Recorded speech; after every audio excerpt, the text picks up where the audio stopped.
So guys, টিকটকে দেখলাম অপু ভাইয়ের গার্লফ্রেন্ড অপু ভাইকে ছেড়ে গেছে। অপু ভাইকে মানুষ গালি দেয় বলে। অপু ভাই তোমাকে গালি দেয় কারণ কারণ তুমি মানসিক নিয়ে বদনাম করো, কারণ তুমি নাপিত।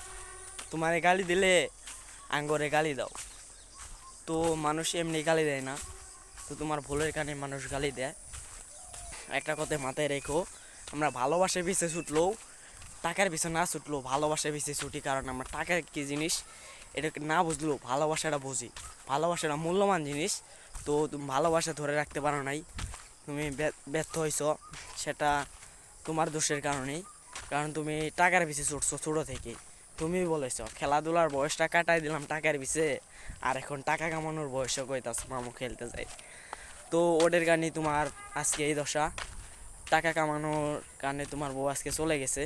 সুখ যেখানে নাই সেখানে টাকা থাকলে কি হবে? এই যে কথাই আছে না, পৃথিবীর মধ্যে এক নম্বর ধনী ব্যক্তি নাহি বিল গেটস, তারও বউ তো পালাই গেছে টাকার জন্য। সেই দশা হয়েছে তোমার।